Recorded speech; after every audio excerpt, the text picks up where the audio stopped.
सदियों से इतिहास के पन्नों में दबी कोणार्क के सूर्य मंदिर की एक रहस्यमयी कहानी। आखिर इस भव्य मंदिर के निर्माण के दौरान ऐसा क्या हुआ कि एक 12 साल के बच्चे ने इसकी चोटी पर चढ़कर अपनी जान दे दी। जानिए धर्मपद की कहानी, कोणार्क की अनसुनी गाथा। 13वीं शताब्दी में कलिंग साम्राज्य पर बहादुर और दूरदर्शी राजा लंगुला नरसिंह देव प्रथम का शासन था। राजा नरसिंह देव प्रथम काकतीय राजवंश के शक्तिशाली शासक गणपति के खिलाफ भीषण युद्ध में उलझे हुए थे। 3 साल तक दोनों राज्यों के बीच भयंकर युद्ध हुआ, लेकिन अंततः काकतीय राजा की हार हुई और नरसिंह देव विजयी हुए। राजा लंगुला नरसिंह देव बहुत सारा धन और वैभव लेकर घर लौटे। विजयी होकर लौटने पर महल में उनका भव्य स्वागत का आयोजन किया गया था। राजमाता कस्तूरी देवी ने गर्व से अपने पुत्र को गले लगा लिया। पुत्र, तुमने अपने पिता की तरह ही स्वयं को एक शक्तिशाली योद्धा सिद्ध किया है। तुम्हारे पिता ने शंख क्षेत्रपुरी में भगवान जगन्नाथ का एक भव्य मंदिर बनवाया है, लेकिन मैं चाहती हूँ कि तुम अर्क क्षेत्र कोणार्क में उससे भी अधिक भव्य और बड़ा सूर्य मंदिर बनवाओ। माँ, सूर्य मंदिर क्यों और कोणार्क में क्यों? द्वापर युग में भगवान श्री कृष्ण के पुत्र सांब बहुत ही सुंदर और सुकुमार थे। वह हमेशा नारद मुनि को परेशान किया करते थे। एक बार नारद जी ने उसे सबक सिखाने के लिए एक योजना बनाई। नारद जी ने सांब के सुंदर शरीर की प्रशंसा की और उसे गोपियों के साथ जलक्रीड़ा करने के लिए उकसाया। नारद की प्रशंसा से उत्साहित होकर सांब गोपियों के साथ जलक्रीड़ा के लिए एक तालाब पर गए। आने वाली मुसीबत से अनजान वे हंसने और एक दूसरे पर पानी छिड़कने में व्यस्त थे। इस बीच नारद भगवान कृष्ण के पास गए और उन्हें बताया कि सांब अपनी माँ के समान गोपियों के साथ जलक्रीड़ा कर रहे हैं। जब भगवान कृष्ण ने यह सुना तो वे क्रोधित हो गए। क्रोध में आकर कृष्ण ने सांब को श्राप दे दिए और बोले, जिस शरीर पर तुम इतना घमंड करते हो वह नष्ट हो जाएगा। इस श्राप के परिणाम स्वरूप सांब को कुष्ठ रोग हो जाता है और उनका सुंदर शरीर विकृत और घावों से भर जाता है। सांब राजमहल लौटते हैं और उनकी माँ जाम्बवती को पता चलता है कि बेटे की यह दुर्दशा उनके पिता श्री कृष्ण के श्राप के कारण हुई है। रानी जाम्बवती क्रोधित हो जाती है। अंत में नारद जी को बुलाया जाता है। नारद जी बीमारी का समाधान देते हुए कहते हैं, सूर्य की पहली किरण ओड्रा राज्य के कोने पर पड़ती है, जिसे कोणार्क के नाम से जाना जाता है। शाम को वहां जाकर सूर्य भगवान की आराधना करनी होगी, तभी वह इस बीमारी से मुक्ति पा सकेगा। थोड़ी सी उम्मीद के साथ शाम कोणार्क की लंबी और कठिन यात्रा पर निकल पड़े। चंद्रभागा नदी के तट पर पहुंचने के बाद उन्होंने कठोर तपस्या शुरू की। भोजन और पानी के बिना 12 वर्षों तक उसने सूर्य भगवान से प्रार्थना की। अंत में शाम की भक्ति से प्रसन्न होकर सूर्य भगवान प्रकट हुए और उसे उपचार प्रदान किए। सूर्य भगवान ने कहे, सुबह जब तुम नदी में स्नान करोगे तो तुम्हें मेरी एक मूर्ति मिलेगी, उसे छू लेना, तुम ठीक हो जाओगे। अगली सुबह सांब चंद्रभागा नदी में स्नान करने गए और जैसा कि सूर्यदेव ने बताए थे, उन्हें नदी से सूर्यदेव के एक छोटी सी काले पत्थर की मूर्ति मिली। जैसे ही उन्होंने उसे छुआ, उनका कुष्ठ रोग गायब हो गया और उनका शरीर अपनी पूर्व सुंदरता पर लौट आया। जब सांब पानी से बाहर आए तो सेवकों ने उनके चमत्कारिक रूप से ठीक होने पर खुशी मनाई। कृतज्ञता में सांब ने उस पत्थर की मूर्ति को उस स्थान पर स्थापित किए और सूर्य देव के सम्मान में एक छोटा सा मंदिर बनवाए। जब मैं विवाह के कई वर्षों तक निसंतान रही, तब मैंने भी उस सूर्य मंदिर में पूजा की और मुझे आप पुत्र के रूप में प्राप्त हुए। अपनी माँ के वचनों से प्रभावित होकर नरसिंह देव ने विश्व का सबसे भव्य सूर्य मंदिर बनवाने का वचन दिया। प्रसिद्ध मूर्तिकार सिबेई सामंतराय और उनके साथी बिशु महाराणा को मंदिर निर्माण की जिम्मेदारी दी गई। उन्होंने सूर्य मंदिर का एक सुंदर प्रतिरूप बनाए और राजा नरसिंह देव के सामने उपस्थापित किए। नरसिंह देव मंदिर का प्रतिरूप देखकर अभिभूत हो गए और मंदिर निर्माण कार्य तुरंत शुरू करने का आदेश दिए। योजना किया गया कि भव्य सूर्य मंदिर के निर्माण कोणार्क के चंद्रभागा नदी के तट पर पद्मटोला गंड नामक स्थान पर किया जाएगा, जहां सूर्य की पहली किरणें इसके विशाल शिखर पर पड़ेगी। दूर दूरांतर से बड़े बड़े पत्थर लाए गए। बड़े पत्थरों को बड़ी सपाट लकड़ी की नावों पर लादकर नदी के बीच में लेकर नदी में गिराया गया, ताकि मंदिर निर्माण के लिए समतल स्थल तैयार हो सके। लेकिन नदी में चाहे जितने भी पत्थर फेंके गया, पानी का तेज बहाव उन पत्थरों को अपने साथ बहा ले जा रहा था। मुख्य शिल्पकार सिबेई सामंतराय इस बात को लेकर चिंतित थे कि उग्र नदी को कैसे नियंत्रित किया जाए।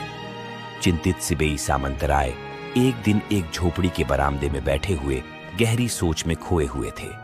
झोपड़ी के वृद्धा ने उन्हें गर्म बाजरे का दलिया परोसे। जल्दी जल्दी में खाने के लिए उन्होंने अपना हाथ गर्म खाने के बीच में डाल दिए, जिसे उनका हाथ जल गया और वृद्धा हंस पड़े और बोले, तुम बीच से खा रहे हो, जैसे नदी को बीच से भरने की कोशिश कर रहे हो। अचानक उन्हें अपनी समस्या का समाधान समझ में आ गया। वह वृद्धा कोई और नहीं बल्कि छद्मवेश में मां रामचंडी थी। एक सही योजना के साथ उन्होंने नदी को भरने के लिए किनारे से पत्थर डालना शुरू कर दिए और मंदिर निर्माण के लिए एक समतल स्थल तैयार करने में सफल रहे, जिस पर मंदिर का निर्माण कार्य तेजी से आगे बढ़ने लगा। राजा ने आदेश दिए थे कि जब तक पूरा काम पूरा नहीं हो जाता, किसी को भी घर जाने की अनुमति नहीं दी जाएगी। 12 साल तक 1200 कारीगरों ने इस मंदिर को बनाने के लिए कठिन परिश्रम किए और एक भव्य मंदिर का निर्माण किए। लेकिन आखिरी चुनौती तब आई जब उन्होंने मंदिर का कलश स्थापित करने की कोशिश की।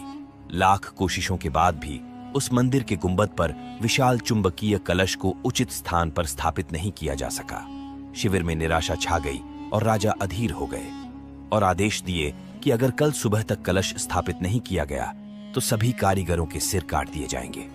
ये सुनकर सभी कारीगर गहरी सोच में पड़ गए। आखिर क्या किया जा सकता है? इस बीच मंदिर के भव्य निर्माण से दूर मुख्य वास्तुकार बिशु महाराणा के बेटे धर्मपद 12 साल के हो गए थे।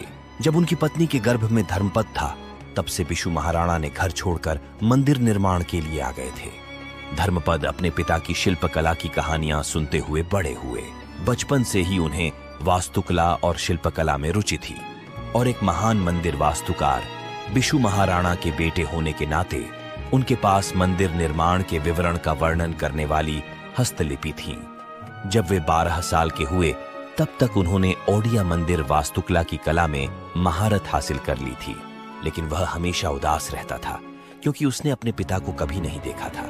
अपने 12वें जन्मदिन पर उसने अपनी मां से एक उपहार मांगा, अपने पिता से मिलने का मौका, एक ऐसा अनुरोध जिसे उसकी मां अब और मना नहीं कर सकती थी। जाने से पहले धर्मपद की मां ने उसे अपने बगीचे से कुछ फल दिए और उसे अपने कुत्ता बलिया को अपने साथ ले जाने के लिए कहे ताकि उसके पिता बलिया को पहचान सके। एक लंबी यात्रा के बाद वह निर्माण स्थल पर पहुंच गया। बलिया ने अपने मालिक बिशु महाराणा को पहचान लिया। धर्मपद दौड़कर अपने पिता से गले मिला और अपना परिचय दिया, लेकिन माहौल उत्सव जैसा नहीं था। धर्मपद कारीगर की चिंता को महसूस किया और उनकी चिंता का कारण पूछा। कारण जानने के बाद धर्मपद ने अपने पिता से कहा, अगर आप मुझे अनुमति दें तो मैं मंदिर के गुंबद पर कलश स्थापित कर सकता हूं। बिशु महाराणा ने संकोच के बावजूद उन्हें अनुमति दे दी। धर्मपद जल्दी से मंदिर के ऊपर चढ़ गया और पाया कि काम में कुछ त्रुटि है। अपने द्वारा अध्ययन की गई हस्तलिपि से प्राप्त ज्ञान का उपयोग करते हुए धर्मपद ने कुछ महत्वपूर्ण समायोजन किए। कुछ ही क्षणों में कलश पूरी तरह से अपनी जगह पर स्थापित हो गया। जैसे ही कलश स्थापित किया गया, एक चमत्कार हुआ। गुंबद के अंदर छिपे चुंबक की शक्ति के कारण सूर्य भगवान की भव्य मूर्ति हवा में तैरने लगी। नीचे मौजूद कारीगर खुशी से झूम उठे। उनके दिल खुशी और गर्व से भर गया। लेकिन कुछ कारीगरों ने इसका विरोध किया और कहा कि कल जब राजा को पता चलेगा कि जो काम 1200 कारीगर मिलकर नहीं कर पाए, उसे एक 12 साल के लड़के ने कर दिखाया, तो राजा जरूर सोचेंगे कि हम अपना काम ठीक से नहीं कर रहे थे और हमें मृत्यु दंड दे देंगे। ये सुनकर कुछ लोगों ने तर्क दिया कि धर्मपद को हमेशा के लिए चुप करा दिया जाना चाहिए। बिशु महाराणा एक पिता और मुख्य कारीगर के रूप में अपने कर्तव्य के बीच हैरान और परेशान थे। उन्होंने इस विचार का कड़ा विरोध किया। वातावरण में तनाव भर गया। धर्मपद ने उथल पुथल को देखा और महसूस किया कि उसकी सफलता ने उसके पिता को कितना तनाव में डाल दिया है। इसलिए उसने एक दिल दहला देने वाला फैसला किया। आंखों में आंसू लिए वह भीड़ के बीच से होता हुआ मंदिर के शिखर पर चढ़ गया। कुछ ही देर में वह कलश के शिखर पर खड़ा था जिसे उसने अभी अभी स्थापित किया था। उसने आसमान की ओर देखा। सूरज की पहली किरणें मंदिर को छू रही थी, मानो सूर्य देव अपना आशीर्वाद बरसा रहे थे। धर्मपद ने मंदिर के शिखर से नदी के गहरे नीले पानी में छलांग लगा दी। एक छोटा बालक जिसने अब तक का सबसे बड़ा मंदिर बनाकर ओडिया कला, शिल्प और वास्तुकला को सर्वोच्च गौरव दिलाया था, उसने दूसरों के जीवन को बचाने के लिए अपना जीवन बलिदान कर दिया।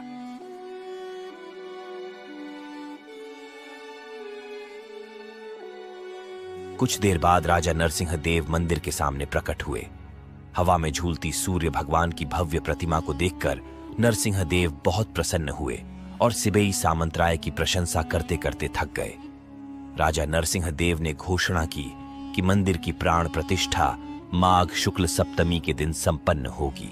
सिबेई सामंतराय ने कहा कि तिथि तो अच्छी है, लेकिन मंदिर की प्राण प्रतिष्ठा के लिए यह सही समय नहीं है। लेकिन राजा